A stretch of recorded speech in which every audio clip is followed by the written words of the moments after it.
نحمده ونصلي على رسوله الكريم أما بعد فأعوذ بالله من الشيطان الرجيم بسم الله الرحمن الرحيم قل هو الذي أنشأكم وجعل لكم السمع والأبصار والأفئدة قليلا ما تشكرون صدق الله العظيم رب اشرح لي صدري ويسر لي أمري واحلل عقدة من لساني يفقه قولي NTV দর্শক forum Malaysia আয়োজিত আজকের এই এনটিভি ইফতার প্রোগ্রাম 2024-এ ইন্টারন্যাশনাল ইয়ুথ সেন্টার হল রুমে আপনারা যারা উপস্থিত হয়েছেন আপনাদের সবাইকে জানাচ্ছি আন্তরিক শুভেচ্ছা এবং অভিনন্দন। আহলান ওয়া সাহলান ওয়া মারহাবান বিকুম ফি হাযাল লিকা আত-তাইয়িব আল মুবারাক। আমরা শুরুতেই আল্লাহ রাব্বুল ইজ্জাত জালালের দরবারে শুকরিয়া জ্ঞাপন করছি যে আল্লাহ তাআলা আমাদেরকে ইফতারির এই পূর্ব মুহূর্তে চমৎকার এই পরিবেশে কিছু দিনী কথা শুনবার সুযোগ করে দিয়েছেন। আমরা সবাই পড়ছি কালিমাতুশ শুকর আলহামদুলিল্লাহ। তো সম্মানিত শুধু আমি সূরা মুলকের 23 নম্বর আয়াত তেলাওয়াত করেছি। এই 23 নম্বর আয়াতে এই আয়াতে আল্লাহ তাআলা আমাদেরকে স্পেশাল 3টা ব্লেসিংস দিয়েছেন, 3টা নেয়ামত দিয়ে ধন্য করেছেন। এ নিয়ে আমরা কথা শুনবো ইনশাআল্লাহ। আল্লাহ তাআলা বলছেন قل هو الذي أنشأكم وجعل لكم السمع والأبصار والأفئدة قليلا ما تشكرون। নবী হে, আপনি বলুন তিনি সে সত্তা যিনি তোমাদেরকে সৃষ্টি করেছেন আর তোমাদেরকে দিয়েছেন শ্রবণ শক্তি, দৃষ্টি শক্তি আর চিন্তা শক্তি, কিন্তু খুব অল্প সংখ্যক লোকই তোমরা শুকরগুজার হও। এই যে এত বড় নেয়ামত পেয়ে আমরা ধন্য, আমরা শুকরগুজার হই না। তাহলে 3টা ফ্যাকাল্টি বা 3টা ক্যাপাসিটি বা 3টা এবিলিটি যে আল্লাহ তাআলা আমাদেরকে বিশেষ নেয়ামত দিয়েছেন, সেই 3টা নেয়ামতের কথা আল্লাহ বলেছেন। এক হচ্ছে হিয়ারিং, 2 হচ্ছে ভিশন, 3 হচ্ছে intellect. I repeat, hearing, vision, intellect, অর্থাৎ শ্রবণ শক্তি, এরপর তিনি দিয়েছেন আমাদেরকে দৃষ্টি শক্তি আর দিয়েছেন চিন্তা শক্তি বা বিচার বুদ্ধি।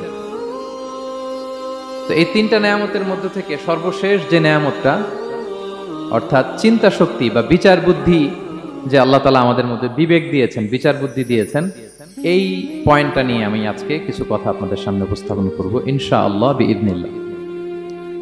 সম্মানিত সুধী, আমরা উই আর ইন্টেলেকচুয়াল বিং, আমরা হচ্ছে বুদ্ধিবৃত্তিক প্রাণী।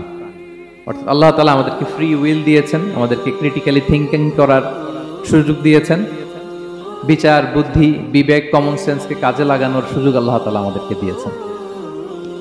এবং এজন্যই আল্লাহ তাআলা আমাদেরকে আশরাফুল মাখলুকাত বানিয়েছেন। আমাদের ফ্রি থিঙ্কিং করার সুযোগ আছে, আমাদের ইন্টেলেক্ট আছে, আমাদের ইন্টেলিজেন্স আছে, আমরা আমাদের সিদ্ধান্তগুলো নিজের মন মতো করে নিতে পারি। এজন্য আমরা হচ্ছে আশরাফুল মাখলুকাত। এজন্য আল্লাহ তাআলা ফেরেশতাদেরকে অর্ডার করেছেন যাতে তারা আমাদেরকে সেজদা দেয়। সুবহানাল্লাহ। এই সেজদাটা আবার ইবাদতের সেজদা ছিল না, এটা ছিল অনারারি সাজদা, সম্মানসূচক সাজদা। ইবাদতের সেজদায় লুটিয়ে পড়া যায় একজনের সামনে। আওয়াজ করে বলুন তো তিনি কে? তো ফেরেশতারা যে সেজদাটা আমাদেরকে দিয়েছিল এটা ছিল অনারারি সাজদা, সম্মানসূচক সাজদা। তো এই বিচার বুদ্ধি বিবেক বুদ্ধি এগুলোই আমাদেরকে পশু থেকে আলাদা করেছে।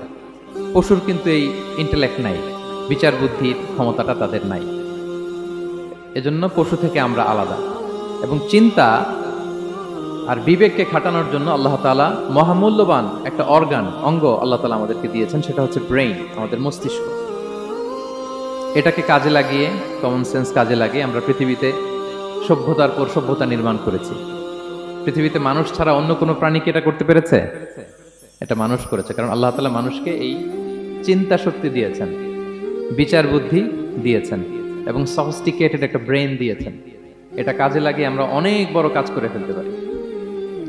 এবং আপনি শুনলে অবাক হবেন, আমাদের এই যে ছোট্ট ব্রেনটা, খুব বেশি না কিন্তু ওজন, একটা প্রাপ্তবয়স্ক মানুষের হিউম্যান ব্রেনের ওজন কত ধারণা আছে কারো? হ্যাঁ, কত? 3 pound, on an average 3 pound, মানে 1.5 কেজি। এই 1.5 কেজি ওজনের ব্রেন দিয়ে আমরা পৃথিবীতে এই সভ্যতাগুলো বিনির্মাণ করেছি। এবং আপনি শুনলে অবাক হবেন, আমাদের এই ব্রেইনের মেমোরি ক্যাপাসিটি, মেমোরি স্টোরেজ অনেক বেশি।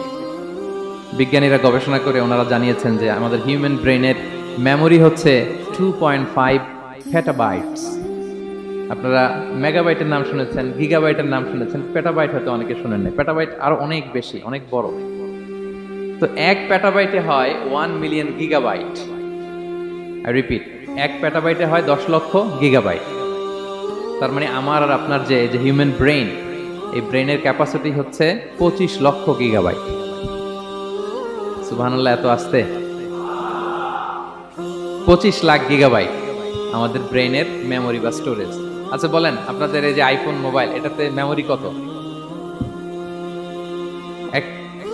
256 জিবি ম্যাক্সিমাম, ম্যাক্স 256 জিবি। আচ্ছা গেল। এরপর আমাদের ল্যাপটপ গুলোতে মেমোরি স্টোরেজ কত ম্যাক্সিমাম?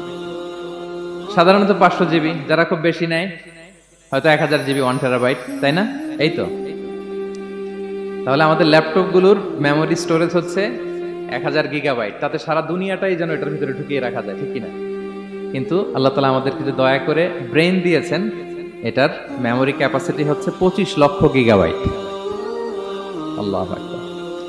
এবং আপনি শুনলে অবাক হবেন, এই ব্রেনের ভিতরে আল্লাহ তাআলা অনেক নিউরন দিয়েছেন, মানে স্নায়ু কোষ, যে নিউরনগুলো ব্রেনের মেসেজগুলো, ইনফরমেশনগুলোকে ট্রান্সমিট করে।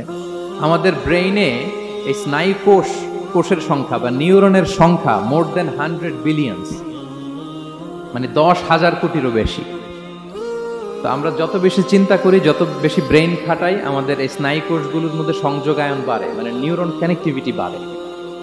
এই ব্যাপারে পৃথিবীতে সবচেয়ে বড় স্পেশালিস্ট হচ্ছে ডক্টর হার্বার্ট বানসন, হার্ভার্ড ইউনিভার্সিটির একজন অ্যাসোসিয়েট প্রফেসর।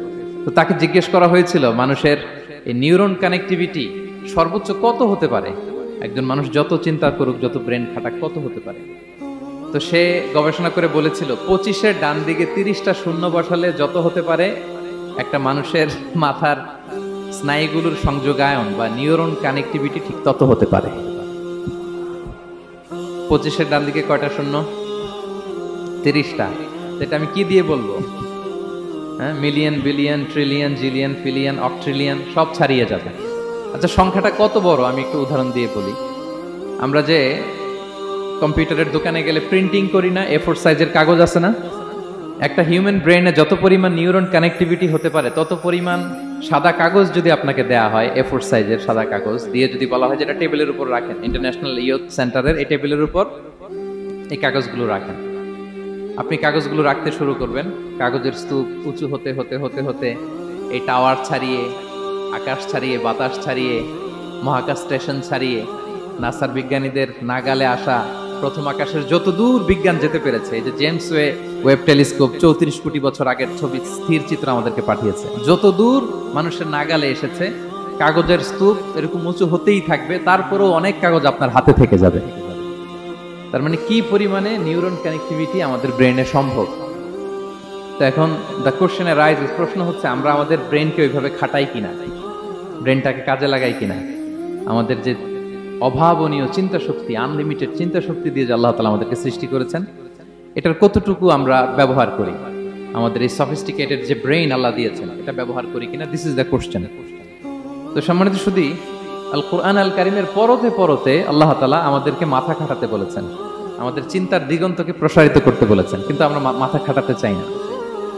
আমরা যেন চিন্তাশীল হয়ে উঠি, আমরা যেন ব্রেইন খাটাই। অনেক আয়াত আপনি পাবেন, দুই একটি আয়াত আপনাদের সামনে আমি উপস্থাপন করবে আজকের আলোচনার ইতি টানবো ইনশাআল্লাহ বিসমিল্লাহ।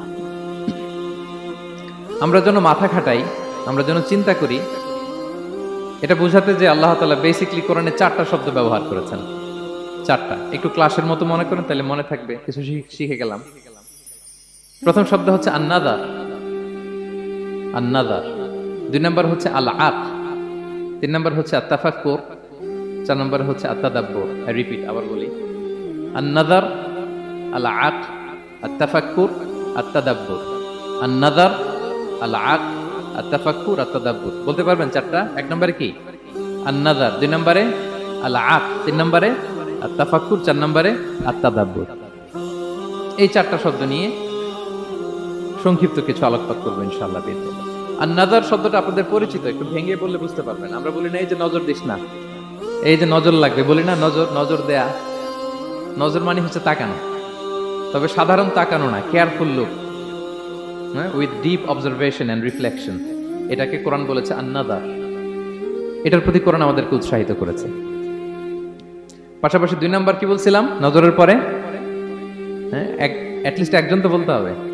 আল আক, আল আক, এটাও আপনারা অর্থ জানেন। আমরা বলি না আকল, হ্যাঁ, কিরে তোর কি আকল নাই, তুই কি ব্যাকেল, বলি না আমরা এরকম? ব্যাকেল মানে যার আকল নেই। তো এই যে আকল, আকল থাকা বা আকল খাটানো বা কমন সেন্সকে খাটানো, রিজনিং করা, কোরআন এটার ব্যাপারে উৎসাহিত করেছে। 3 নম্বরে কি বলেছিলাম? হ্যাঁ, আত্তাফাক্কুর। এই যে ইউআই এর স্টুডেন্ট পাওয়া গেছে তো, ওনারা বলতে পারতেছে আত্তাফাক্কুর। আত্তাফাক্কুর শব্দটা আসছে ফিকির থেকে। ফিকরা, ফিকির, ফিকির তো বোঝেন নাকি?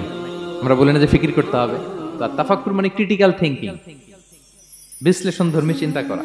আর সর্বশেষ হচ্ছে আত্তাদাব্বুর। আর তাদাব্বুরটা কোরআনের সাথে জড়িত, কোরআনের পেছনের গল্পগুলো খুঁজে বের করা। আর তাদাব্বুর শব্দটা এসেছে আরবি শব্দ দুবুর থেকে। দুবুর, দুবুর মানে কি? পেছন। তো কোরআনের কোন একটা আয়াতের পেছনের গল্পটা কি, পেছনের রহস্যটা কি, এর নেপথ্যে কি, এর গুরু রহস্য কি, এটাকে বের করা। এই 4টা ব্যাপারে কোরআন অনেক এমফাসাইজ করেছে। তো এই 4টা নিয়ে আমরা কথা বলি। প্রথমে কি বলেছিলাম? প্রথম শব্দটা আন-নাযার। সবাই বলেন তো প্রথম শব্দটা কি? আন-নাযার। নজর মানে কি? দৃষ্টি দেয়া, স্বাভাবিক দৃষ্টি না, গভীর দৃষ্টি, সুগভীর দৃষ্টি। হ্যাঁ, ইংরেজিতে বলে অবজারভেশন বা রিফ্লেকশন।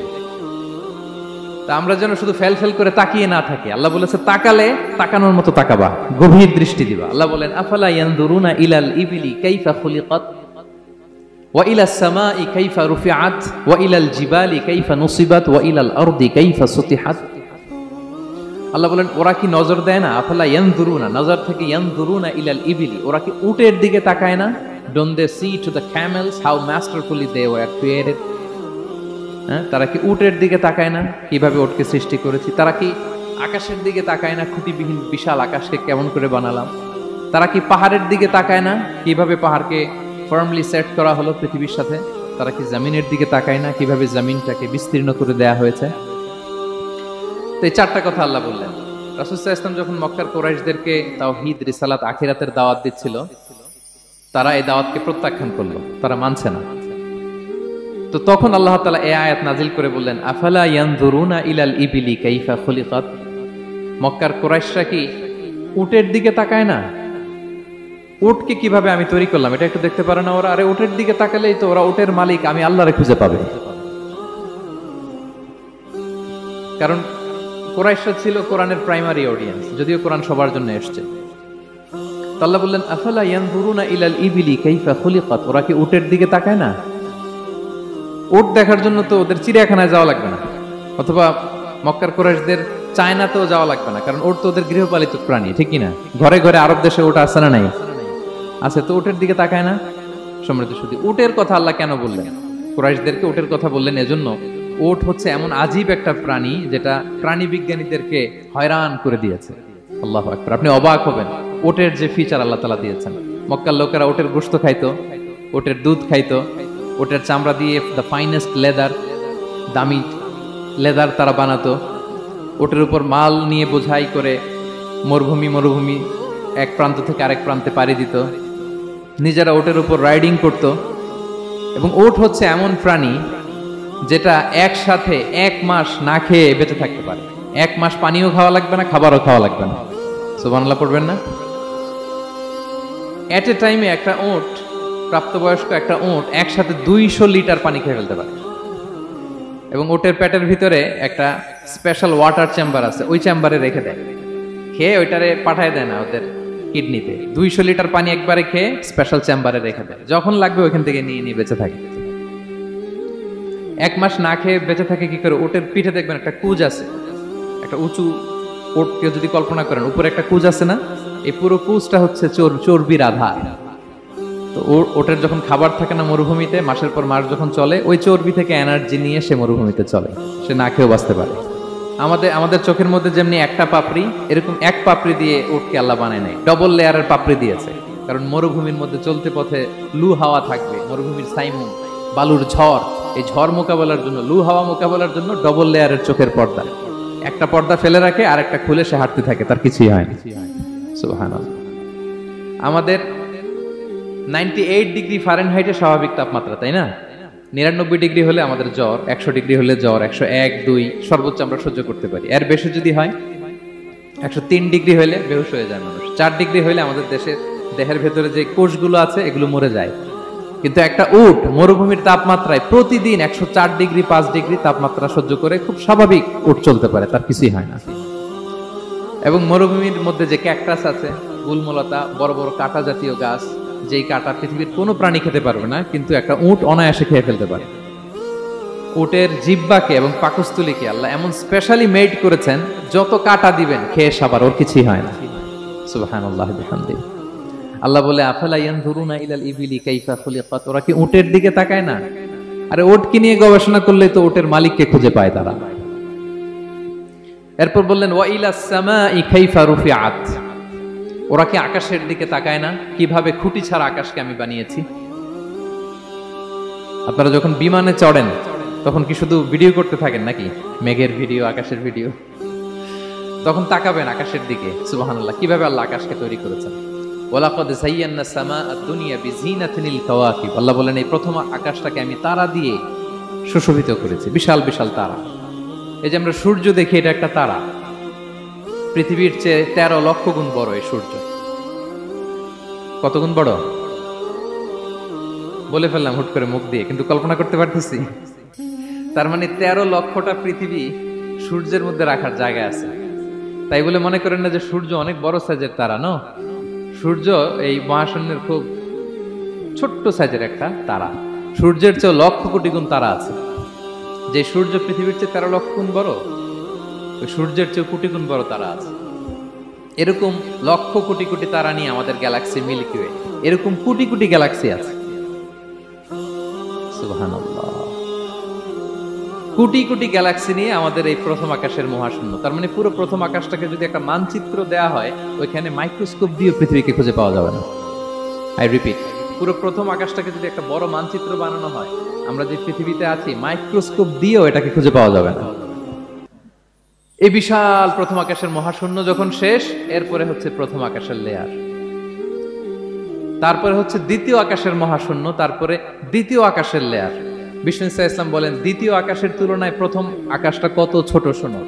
সাহারা মরুভূমির মধ্যে যদি তোমার হাতের আংটি ছুঁড়ে ফেলে দাও, পুরো মরুভূমির তুলনায় তোমার হাতের আংটি যত ছোট, আল্লাহর দ্বিতীয় আসমানের তুলনায় প্রথম আসমানটা ঠিক তত ছোট।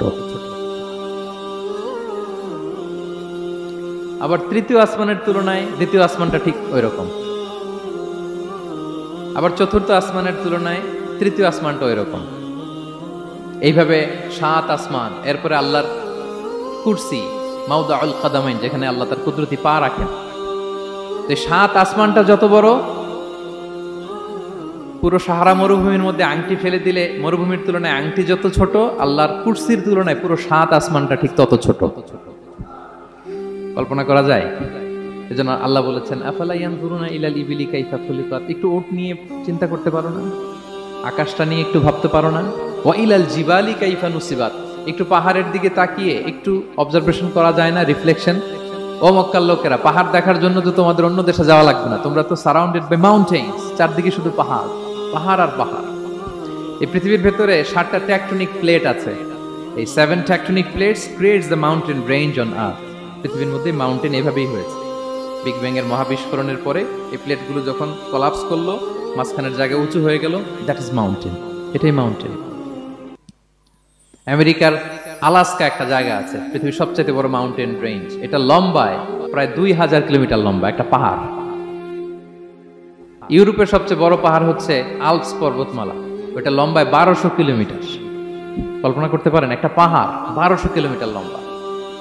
আর সবচেয়ে উঁচু যে পর্বত শৃঙ্গ মাউন্ট এভারেস্ট 29,035 ফিট। আর মিটার দিয়ে চিন্তা করলে 8,850 মিটার।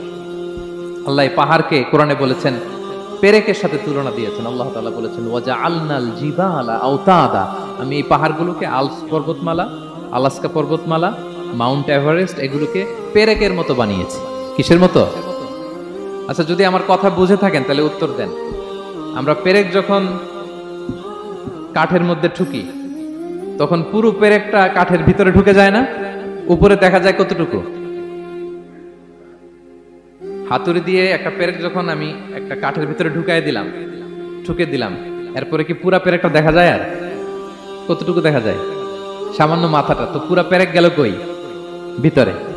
তা আল্লাহ পাহাড়গুলোকে পেরেকের সাথে তুলনা করেছেন। তার মানে পাহাড় যতটুকু আপনি দেখেন এটা পাহাড়ের মাথা, এর পুরো অংশটা মাটির ভিতরে। 29,035 ফিট মাউন্ট এভারেস্ট যেটা, এটার কমপক্ষে 10 গুণ এটা মাটির ভিতরে আছে। আলাস্কা পর্বতমালা বাইরে যদ্দূর 10 গুণ ভিতরে, আলস পর্বতমালা বাইরে যদ্দূর 10 গুণ ভিতরে, তুর পাহাড় বাইরে যদ্দূর 10 গুণ তার ভিতরে। আল্লাহু আকবার। এজন্য আল্লাহ বলেন ওয়াইলাল জিবালি কাইফা নুসিবাত, ওরা কি পাহাড়ের দিকে তাকায় না কিভাবে এই পাহাড়গুলোকে আমি তৈরি করেছি? আল্লাহ যখন এই পৃথিবী সৃষ্টি করলেন, পৃথিবীর মধ্যে ভাইব্রেশন হচ্ছিল, কাঁপছিল পৃথিবী। আল্লাহ পৃথিবীর কাঁপাকাঁপি বন্ধ করার জন্য এই পেরেকের মতো পাহাড়গুলোকে পৃথিবীতে ঠুকে দিলেন, কাঁপাকাঁপি বন্ধ হয়ে গেল। এই দৃশ্য দেখে ফেরেশতারা বলে ইয়া রাব হাল মিন খালকিকা আশাদ্দু আলাল জিবাল, আল্লাহ পাহাড়ের এত শক্তি, পৃথিবী কাঁপতেছিল, পাহাড় আপনি ঠুকে দিলেন, পৃথিবীর কাঁপাকাঁপি বন্ধ হয়ে গেল। আপনার সৃষ্টির মধ্যে পাহাড়ের চেয়ে শক্তিশালী কিছু আছে? আল্লাহ বললেন আছে। সেটা কি? আল হাদিদ। আল্লাহ বললেন সেটা লোহা, কারণ লোহা দিয়ে পাহাড় কাটা যায়, ঠিক কিনা? লোহার কথা শুনে ফেরেশতারা অবাক, লোহা পাহাড়ের চেয়ে শক্তিশালী? ফেরেশতারা প্রশ্ন করলো ইয়া রাব্বি হাল মিন খালকিকা আশাদ্দু মিনাল হাদিদ, তাহলে আপনার সৃষ্টির মধ্যে লোহার চেয়ে শক্তিশালী কিছু আছে? আল্লাহ বললেন আছে। কি সেটা? আন্নার, আগুন। কারণ আগুন লোহাকে কি করে? গলিয়ে ফেলে। ফেরেশতারা শুধু অবাকই হচ্ছে। ফেরেশতারা বলে আগুনের চেয়ে শক্তিশালী কিছু আছে? আল্লাহ বলে আছে আল মা, পানি। কারণ আগুনে দাউ দাউ করে জ্বলে ওঠা আগুনের মধ্যে পানি দিলে আগুন অস্তিত্ব হারায়। ফেরেশতারা শুধু অবাকই হচ্ছে। তারা বলে তাহলে পানির চেয়ে শক্তিশালী কিছু আছে? আল্লাহ বলেন আছে। আর রিহ, বাতাস। কারণ বাতাস পানিকে একদিক থেকে আরেক দিকে নিয়ে যায়। জলের মধ্যে বায়ুর উচ্ছ্বাস লাগলে জলোচ্ছ্বাস তৈরি হয়, ঠিক কি না? ফেরেশতারা আবার অবাক হয়ে বলে তাহলে বাতাসের চেয়ে শক্তিশালী কিছু আছে? আল্লাহ বললেন আছে। সেটা কি? বলতেছে বনি আদম। ওই মানুষ শক্তিশালী যে গোপনে দান করে, এত গোপনে যে ডান হাত কি দান করলো, বাঁ হাত সেটা টের পায় না। পড়েন সুবহানাল্লাহ। এই লম্বা হাদিস বলার বা বোঝানোর মূল উদ্দেশ্য হচ্ছে আল্লাহ পাহাড়কে সৃষ্টি করেছেন ওয়া ইলাল জিবালি কাইফা নুসিবাত, পাহাড়কে আল্লাহ তাআলা জমিনের মধ্যে এভাবে সেট করেছেন। আল্লাহ বলে ওরা কি একটু পাহাড়ের দিকে তাকায় না, আকাশের দিকে তাকায় না?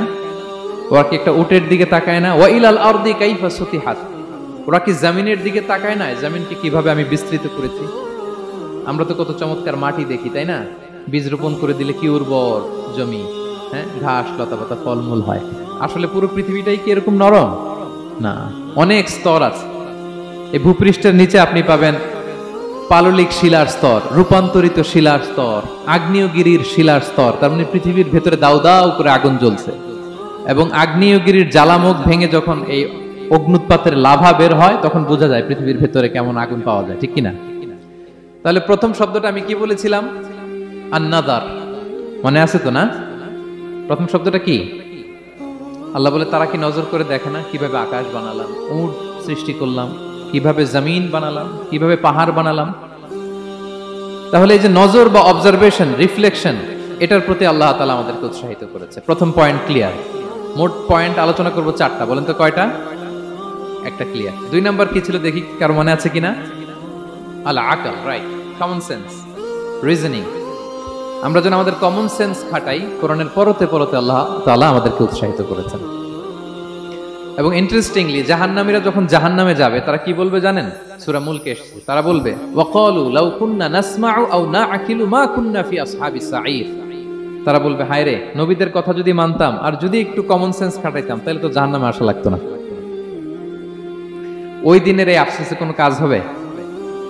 প্রিয় ভাইরা, ওই দিন যত আফসোস করেন কোনো কাজ হবে? তাহলে জাহান্নামীরাও আফসোস করবে হায় রে, একটু যদি আকল খাটাইতাম তাইলে আজকে আর জাহান্নামের আগুনে পোড়া লাগে না। নবীদের কথা যদি শুনতাম আর যদি আকল খাটাতাম, কি খাটাতাম, তাইলে আজকের এই কঠিন অবস্থা আমাদের পড়া লাগতো না। কোরআনের বিভিন্ন আয়াত আল্লাহ তাআলা আমাদেরকে বলেছেন আফালা তাআকিলুন, তোমরা কি আকল খাটাবা না? এই যে দামি কমন সেন্স দিলাম, একটু বুদ্ধি কি খাটাবা না, আকল খাটাবা না তোমরা? এবং কোরআনের একটি আয়াতে আল্লাহ তাআলা বিভিন্ন কসমিক সিম্বলস, ন্যাচারাল ফেনোমেনা, এগুলো উল্লেখ করে সবশেষে তিনি বলেছেন লা আয়াতিন লিকাউমি ইয়াকিলুন, নিশ্চয়ই এগুলোর মধ্যে নিদর্শন রয়েছে, সাইন রয়েছে, কাদের জন্য? লিকাউমি ইয়াকিলুন, যারা আকলবান। যারা কমন সেন্স খাটায়। এই আয়াতে আল্লাহ কি কি বলেছেন, দীর্ঘ আলোচনা, আমি খুব সংক্ষেপে বলছি। আল্লাহ তাআলা বলছেন, ইন্না ফি খালকিস সামাওয়াতি ওয়াল আরদি ওয়া ইখতিলাফিল লাইলি ওয়ান নাহারি ওয়াল ফুলকিল্লাতি তাজরি ফিল বাহরি বিমা ইয়ানফাউন নাস ওয়া মা আনজালাল্লাহু মিনাস সামাই মিন মাইন ফাআহইয়া বিহিল আরদা বা'দা মাউতিহা ওয়া বাসসা ফিহা মিন কুল্লি দাব্বা ওয়া তাসরিফির রিয়াহি ওয়াস সাহাবিল মুসাখখারি বাইনাস সামাই ওয়াল আরদি লাআয়াতিন লিকাওমিন ইয়াকিলুন। সবগুলো বলে আল্লাহ বললেন এগুলোর মধ্যে নিদর্শন আছে তাদের জন্য যারা কমন সেন্স খাটায়। কি বললেন আল্লাহ? আল্লাহ বললেন আকাশ জমিনের সৃষ্টির মধ্যে, দিবারাত্রির পরিবর্তনের মধ্যে, এই যে 24 ঘন্টার 12 ঘন্টা দিন 12 ঘন্টা রাত, আর নিগতির কারণে এই যে দিবারাত্রি আমরা পাই, এই পৃথিবীটা তার অরবিটে কক্ষে যেমনি ঘুরে, আবার পৃথিবীটা তার অক্ষেও ঘুরে। যে আপনারা যারা ক্রিকেট খেলছেন এরকম স্পিন বল করেন না? হ্যাঁ, কমন পড়ছে? স্পিন বল করলে বলটা কিভাবে যায় বলেন তো? ঘুরতে ঘুরতে যায়। তো পৃথিবী যখন সূর্যের চারদিকে কক্ষে ঘুরে, ওই ঘোরার মুহূর্তে সে নিজে স্পিনিং হইতে থাকে, ঘুরতে থাকে। ওই স্পিন হইতে তার এক পিঠ থেকে আরেক পিঠে ঘুরতে তার 24 ঘন্টা সময় লেগে যায়। ওইটার কারণে দিবারাত্রি হয়। 12 ঘন্টায় আমরা দিন পাই, 12 ঘন্টায় আমরা রাত পাই। আল্লাহ বলেন এই দিবারাত্রির পরিবর্তনের মধ্যে নিদর্শন আছে। তারপরে সাগরে যে ভেসে বেড়ায় বড় বড় নৌযান, জলযান, আপনারা দেখেছেন কিনা জানি না, এই যে icon of the ocean, Titanic জাহাজের চেয়ে 10 গুণ বড় জাহাজ, আমি দেখে এসেছি পশ্চিমা দেশগুলোতে। এত বিশাল বড় জাহাজ, এটা সামনে দাঁড়ালে এটার দত্তের মতো মনে হয়।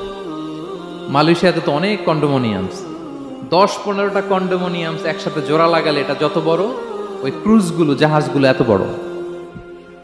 এক একটা জাহাজের ভেতরে 3000-4000 হোটেল রুম আছে, 8-10টা রেস্টুরেন্ট আছে, ফুটবল স্টেডিয়াম আছে, থিম পার্ক আছে, বিশাল একটা এন্টায়ার সিটি। এই বিশাল ক্রুজগুলো, Icon of the Sea, Virgin voyages, Royal Caribbean, এগুলো সাগরের উপর দিয়ে ভেসে বেড়ায়। আল্লাহ বলে ওয়াল ফুলকিল্লাতি তাজরি ফিল বাহরি বিমা ইয়ানফাউন নাস, সাগরের উপরে বিশাল বড় বড় ক্রুজগুলো ভেসে বেড়ায়, এর মধ্যে নিদর্শন আছে।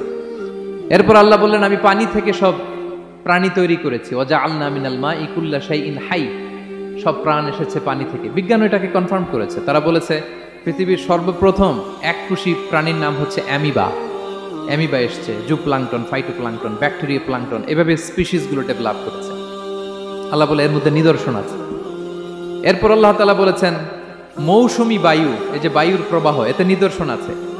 আর আকাশ জমিনের মাঝখানে যে মেঘমালাগুলো ভেসে বেড়ায়, এই সবগুলোর ভেতরে নিদর্শন আছে। কাদের জন্য? আল্লাহ বলেন লা আয়াতিন লিকাওমি ইয়াকিলুন, তাদের জন্য যারা আকল খাটায়, যারা কমন সেন্স খাটায়। সুবহানাল্লাহ পড়বেন না? এজন্য বিমানে যদি আপনারা উইন্ডো সিট পান, কি করবেন আজকে থেকে বলেন? উইন্ডো সিটের পাশে বসে বসে রিল দেওয়ার জন্য ভিডিও মেক করব, কি করবেন? হ্যাঁ, আল্লাহর নিদর্শন দেখব, কত ক্ষুদ্র আমি, কত নগণ্য আমি, কত তুচ্ছ আমি, এটা বুঝবার চেষ্টা করব। তাহলে 4টা পয়েন্টের 2টা চলে গেল, একটা হচ্ছে নাযার আর একটা হচ্ছে আল আকল। 3 নাম্বার কি ছিল? একজন বলতে হবে। আত-তাফাক্কুর। আত-তাফাক্কুর মানে ক্রিটিক্যাল থিংকিং। ক্রিটিক্যাল থিংকিং করা। আল্লাহ যে আমাদেরকে ব্রেন দিয়েছেন, এটা দিয়ে ক্রিটিক্যাল থিংকিং করা, ব্রেনটাকে কাজে লাগানো, গড্ডালিকা প্রবাহে ভেসে না বেড়ানো, ব্রেনটাকে আমরা যেন কাজে লাগাই। আত-তাফাক্কুর। ইব্রাহিম আলাইহিস সালাম এই আত-তাফাক্কুর বা ক্রিটিক্যাল থিংকিং এর ক্ষেত্রে আমাদের জন্য অনুপম আদর্শ ছিল। কোন নবীর নাম বললাম? সবাই বলেন তো নবীর নাম কি? উনি যেই সময়টাতে পৃথিবীতে এসেছিলেন তখন কেউ করতো তারার পূজা, কেউ করতো চাঁদের পূজা, কেউ করতো সূর্যের পূজা। আমরা হইলে কি করতাম? কোনো এক দলে ঢুকে যেতাম। কি বলেন? এক দল করে তারার পূজা, আরেক দল সূর্যের, আরেক দল চাঁদের। আমরা হইলে কি করতাম? এক দলে ঢুকে যেতাম। উনি ঢুকেন নাই। উনি এই তারকা পূজারী, সূর্য পূজারীদের চিন্তার দেয়ালে আঘাত করেছেন। সুবহানাল্লাহ। ফালাম্মা জান্না আলাইহিল লাইলু রাআ কাওকাবা। উনি কিভাবে সত্যের সন্ধান পেলেন দেখেন। উনি রাত্রিবেলা যখন দেখেন যে লোকজন তারার পূজা করে, উনি ভাবলেন হাযা রব্বি, তারাই কি আমার রব? পরে দেখে না, দিনের বেলায় তারারে আর খুঁজে পাওয়া যায় না। এখন মনে মনে ভাবে হায় রে, আমার রব যদি আবার মাঝে মধ্যে না থাকে তো আমি যাব কই? এক সময় উনি আসে, আরেক সময় নাই। এরকম খোদা দিয়ে আমাদের কোনো লাভ আছে? যিনি সবসময় আমার টেক কেয়ার করবে, আমরা তো ওই খোদার ইবাদত করি, ঠিক কিনা? উনি বললেন না না, এই তারা আমার রব হতে পারে না। এরপর দেখা যায় আরেকদিন রাত্রিবেলা সবাই চাঁদের পূজা করে, কি দ্যুতিময় চাঁদ, জ্যোৎস্না ছড়ায়। তিনি ভাবলেন আহাদা রাব্বি, এটাই কি আমার রব? পরে দিনের বেলা যখন দেখে না, চাঁদ তো আর দেখা যায় না, চাঁদ তো আর নাই, ভ্যানিশ, ডিসঅ্যাপিয়ার। পরে বলে না, চাঁদ আমার রব হইতে পারে না। এবার দিনের বেলা দেখলেন দ্বীপ প্রহরের জল জলে সূর্য খা খা রোদ বিলাচ্ছে গোটা বিশ্বে। দেখে যে সবাই এটার ফলোয়ার বেশি, সবাই সূর্যের পূজা করে।